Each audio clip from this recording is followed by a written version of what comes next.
महत्वपूर्ण जो प्रथम एजेंडा था वो था बिहार विद्यालय विशिष्ट शिक्षक नियमावली 2023। इसके अंतर्गत जो हमारे आज के दिन में पंचायत में, जिला परिषद में, पंचायत समिति और नगर निकाय में जितने भी हमारे शिक्षक कार्यरत हैं उनको सरकारीकरण करने का निर्णय सरकार ने लिया।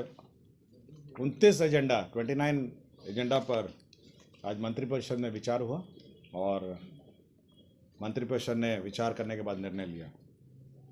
सबसे महत्वपूर्ण जो प्रथम एजेंडा था वो था बिहार विद्यालय विशिष्ट शिक्षक नियमावली 2023। इसके अंतर्गत जो हमारे आज के दिन में पंचायत में, जिला परिषद में, पंचायत समिति और नगर निकाय में जितने भी हमारे शिक्षक कार्यरत हैं उनको सरकारीकरण करने का निर्णय सरकार ने लिया है और उनको जो नामकरण उनका अब किया गया है। अब सभी इस प्रकार के शिक्षकों को विशिष्ट शिक्षक के रूप में नाम रखा जाएगा। अभी ये व्यवस्था ये की गई है कि जितने भी निकाय के शिक्षक हैं इन सभी टीचर्स को पहले सरकारी शिक्षक के रूप में अपने ही वेतनमान, जो आज के दिन में उनका वेतनमान है, उसमें लिया जाएगा। उसके पश्चात उनको परीक्षाएं लिखनी पड़ेगी। एक परीक्षा लिखनी पड़ेगी जो विभाग तय करेगी कि कौन कंडक्ट करेगा। कोई सरकारी संस्था ही उसकी परीक्षा लेगी। परीक्षा लेने के बाद उन सभी शिक्षक जो है वह जो वेतनमान है, जो सरकार द्वारा जो अन्य वेतनमान जो अभी बीपीएससी वाले जो वेतनमान है वो दिया जाएगा। उनको 3 अटेम्प्ट दिए जाएंगे, 3 बार ये परीक्षा होगी और अगर 3 बार ये परीक्षा नहीं होगी तो जो बच जाएंगे, जो फेल हो जाएंगे या जिन्होंने परीक्षा जानबूझ के नहीं दिया है उसके बारे में सरकार अलग से निर्णय लेगी।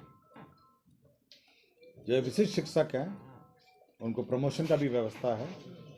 वर्ष कक्षा 1 से 5 के जो हैं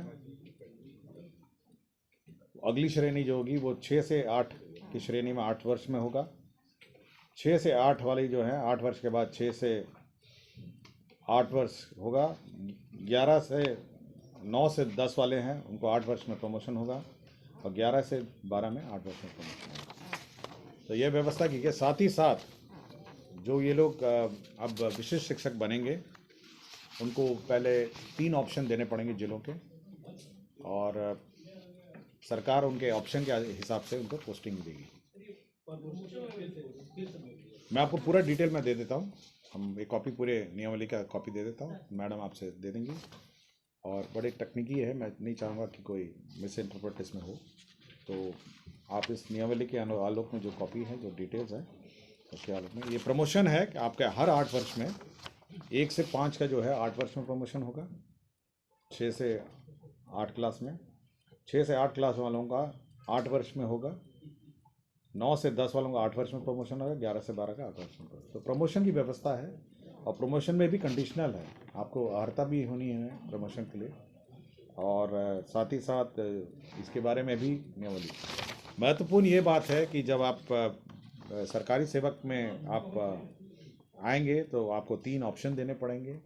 3 ऑप्शन जिलों के ऑप्शन देने पड़ेंगे और उसके अनुसार पोस्टिंग होगी।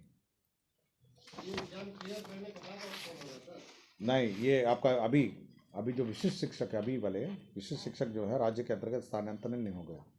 प्रारंभ नियम अनुसार के साथ क्षमता परीक्षा में शामिल होने के समय जब आप परीक्षा में शामिल होंगे तो आपको 3 जिलों की प्राथमिकता मांगी जाएगी और जहां से वे अपनी सेवा देना चाहते हैं और क्षमता परीक्षा में उनकी मेगा क्रमांक के आधार पर उन्हें उनके द्वारा चुना हुआ जिला मिलेगा। तो आपको परीक्षा देनी पड़ेगी। अगर आप परीक्षा नहीं देते हैं या फेल हो जाते हैं तो जो बचे हुए हैं, जो स्थानीय निकाय के टीचर हैं, उसके बारे में सरकार अलग से निर्णय लेगी। अभी सर इनकी क्या स्थिति रहेगी? ये विशिष्ट अभी जो स्थिति है ये अपने ही वेतनमान में सरकारी सेवक होंगे। ठीक है, तो आपको मैं पूरा डिटेल दे देता हूँ, आप मैडम से ले लीजिए। ठीक है, टोटल कितने होंगे सर ऐसे टीचर?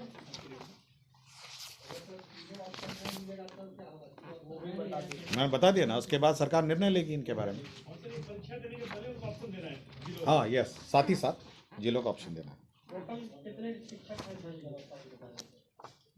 ये हमको अनुमानित, हम अनुमान नहीं मार सकते क्योंकि प्रस्ताव में केवल नियमावली की बात आ रही है।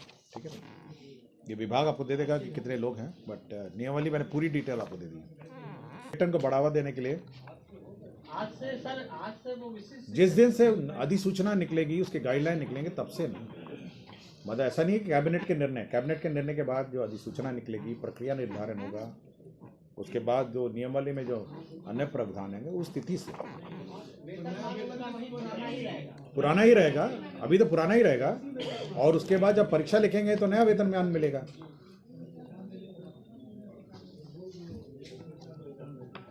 राज्य में पर्यटन को बढ़ावा देने हेतु आधारभूत संरचना अंतर्गत समग्र समावेशी शिक्षा विकास हेतु राज्य में टूरिज्म पॉलिसी अब घोषित की गई है, और टूरिज्म पॉलिसी के अंतर्गत दे दूंगा टूरिज्म पॉलिसी के बारे में।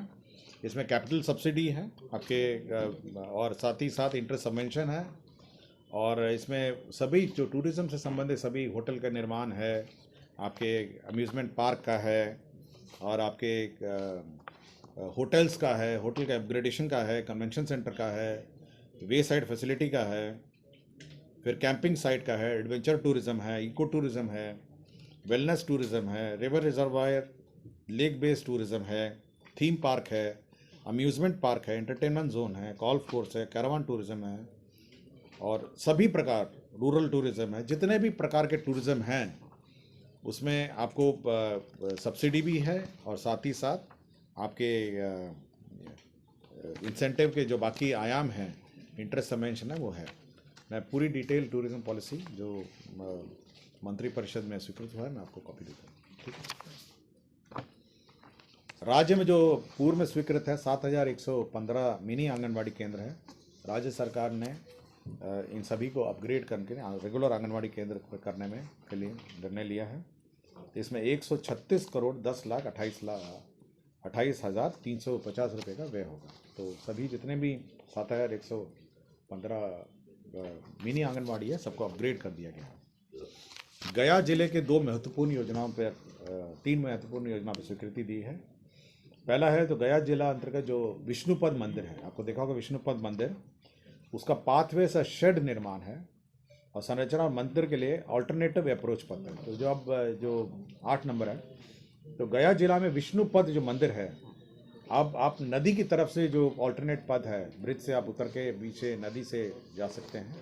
इसके लिए आधारभूत संरचना निर्माण है, आपके यात्री शेड है, पार्किंग एरिया है, और ऑल्टरनेटिव अप्रोच पथ है। अभी आपको टाउन के अंदर से उस मंदिर में आना पड़ता था, लेकिन फल्गु नदी किनारे किनारे आप जा सकते हैं। इसमें 61 करोड़ 96,79,000 रुपये व्यय होंगे। तो ये बहुत महत्वपूर्ण योजना है गया जिले के लिए, जो विष्णुपद मंदिर से संबंधित है। दूसरा, आपका फल्गु नदी के बाएं तट पर विष्णु मंदिर के निकट पूर्व में जो जल उपलब्ध कराने का कार्य किया गया था, उसमें भी आपका रबर डैम था। उसके साथ माँ सीता का सही 4 दीवारी का निर्माण हुआ, नाला निर्माण हुआ, बाएं तट पर अतिरिक्त घाट का निर्माण हुआ, फिर 4 दीवारी एवं आर्टिस्टिक पेंटिंग, बाउंड्री वॉल और अन्य सभी काम हुए। तो इसके लिए पोस्ट फैक्टो मतलब ये कार्य हो गए हैं, और इसका जो पुनरीक्षित प्राक्कलन है 386 करोड़ 85 लाख रुपए का जो पुनरीक्षित प्राक्कलन है, उसकी स्वीकृति दी गई है।